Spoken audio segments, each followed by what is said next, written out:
बच्चों, आज हम पढ़ने जा रहे हैं सूरदास के पद। तो इसमें सूरदास के संक्षिप्त जीवन परिचय को भी देख लेते हैं कि कौन थे सूरदास।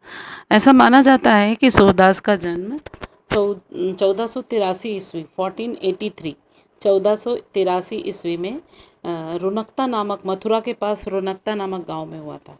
लेकिन कुछ विद्वान इससे मतभेद रखते हैं और वो कहते हैं कि ये इनका जन्म सीही नामक ग्राम में हुआ था। ये बहुत ही निर्धन सारस्वत ब्राह्मण परिवार में जन्म लिए थे। इनका जन्म हुआ था। इनके पिता रामदास गायक थे। तो इनका बचपन काफ़ी निर्धन अवस्था में गुजरा था। गौघाट के पास इनकी मुलाकात वल्लभाचार्य नामक गुरु से हुई थी।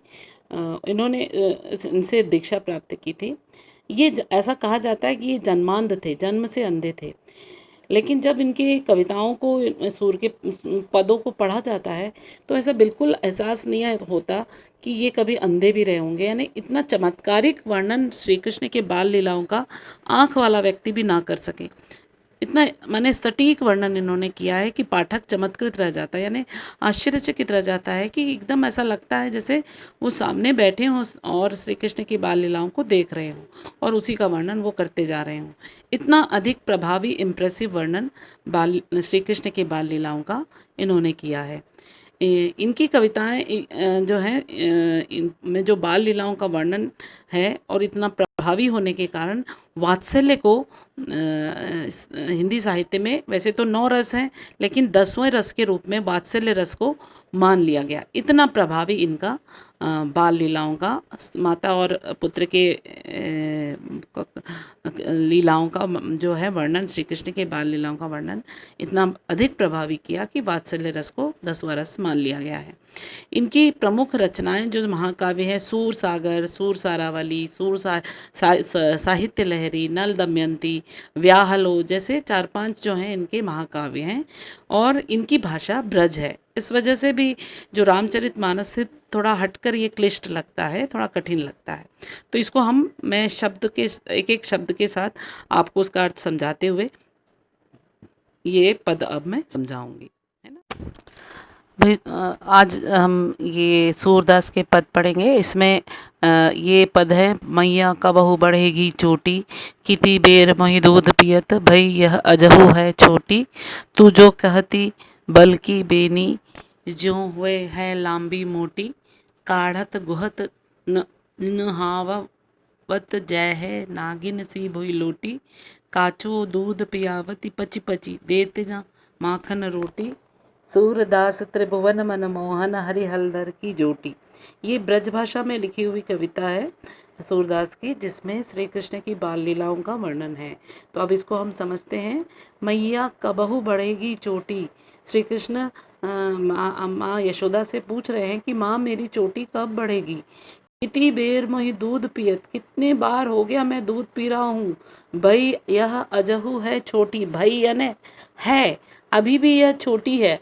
भाई यह है, अभी यह अजहू अभी भी छोटी, यानी कितनी बार से मैं दूध पी रहा हूँ लेकिन ये तो अभी भी छोटी है।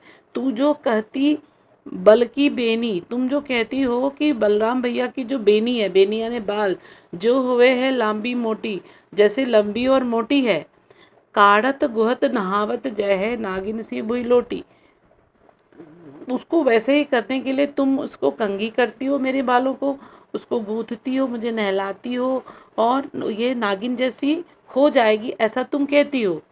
काचू दूध पियवती पची पची, देती ना माखन रोटी, कितने बार हो गया तुम मुझे दूध पिला रही हो और कच्चा कच्चा दूध पिला रही हो और माखन और रोटी नहीं देती हो, दूध देती हो, कहती हो इससे बाल बढ़ेंगे।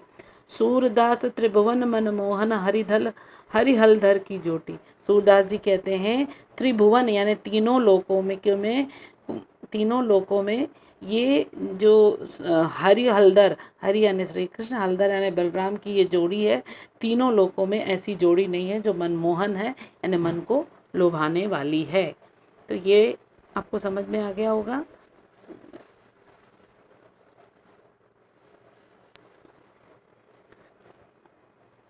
अब अगला पद देखिए: तेरे लाल मेरो माखन खायो, अब यहाँ पर गांव की महिलाएं शिकायत कर रही हैं यशोदा माँ से कि तुम्हारा जो लाल है यानी बच्चा है बेटा, मेरो माखन खाओ, मेरा माखन खा जाता है। दोपहर दिवस जानी घर सुनो, दोपहर के दिन के समय दोपहर में घर को सूना जानकर यानी घर सुनसान है जानकर ढूंढ ढंढोरी आप ही आयो, ढूंढ ढूंढ कर खुद ही आ जाता है। खोल किवाड़, किवाड़ को खोल देता है। पैठी मंदिर में, मंदिर से तात्पर्य घर है, पैठी यानी घुसना, मंदिर घर में घुस जाता है। दूध दही सब सखनी खवायो, चलो खुद खाता है कोई बात नहीं, दूध दही जो है वो अपने सखाओं को भी खिला देता है। उखल चढ़ी सीके को लीनो, उखल यानी ओखली, ओखली पर चढ़ जाता है और जो छीका ऊपर टंगा हुआ है उसको ले लेता है। अनभावत भुई में ढरकायो, और अनभावत जो अच्छा नहीं लगना, अनभाव भाना यानी अच्छा लगना, अनभावन यानी जो अच्छा नहीं लगता, और जो अच्छा नहीं लगता है उस सबको नीचे गिरा दे, ढरकायो यानी गिरा देता है। दिन प्रति हानि होती गोरस की, वो महिला कह रही है यशोदा जी से कि दिन प्रति यानी रोज रोज हानि होती, नुकसान होता है, गोरस यानी दूध का, रोज रोज मुझे नुकसान होता है दूध का। यह ढोटा कौने ढंग लायो, ढोटा यानी ये लड़का तुमने किस ढंग से पढ़ाया है बढ़ाया है। सूर श्याम को हटकी न राखे, ते ही पूत अनोखो जाए। सूर श्याम यानी सूरदास जी कहते हैं कि तुम्हारा ये जो बेटा है वो बड़ा हटकर है, अनोखा है क्या, सबसे अलग है, अनोखा है क्या, जो ऐसी हरकत करता है। ये समझ में आया होगा।